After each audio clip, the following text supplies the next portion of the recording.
চাকরিহারাদের আন্দোলন প্রতিবাদের মধ্যেই আজ পার্থ চট্টোপাধ্যায়ের জামিন মামলার রায়ে প্রাথমিক নিয়োগ সিবিআই মামলায় জামিনের আবেদন করেন পার্থ চট্টোপাধ্যায়। সিবিআই বিশেষ আদালতে পার্থ চট্টোপাধ্যায় এই আবেদন করেছিলেন। গত ৩রা এপ্রিল শুনানি, এই জামিনের আবেদনের শুনানি শেষ হয়েছে, আর এরপর আজ রায় দেবেন সিবিআই বিশেষ আদালতের বিচারক। পিয়ালি মিত্র আমাদের প্রতিনিধি রয়েছেন আমাদের সঙ্গে। পিয়ালি, আজ রায় ঘোষণা হবে, ঠিক কি জানা যাচ্ছে?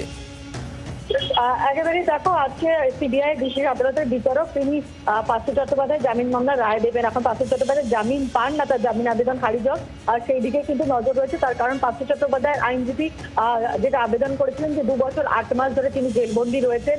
এই মামলায় যে 11 জনকে গ্রেফতার করা হয় তার মধ্যে 8 জন জামিনে মুক্ত রয়েছে।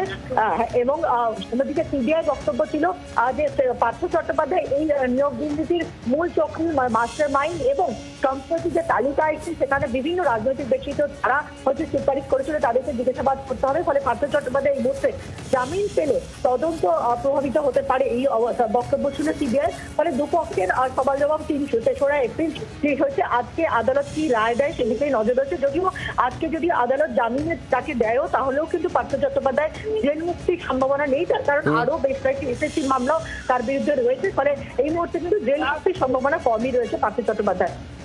পিয়ালি, ধন্যবাদ। অর্থাৎ আজ জামিন হলেও জেল মুক্তি হওয়ার সম্ভাবনা কম পার্থ চট্টোপাধ্যায়ের।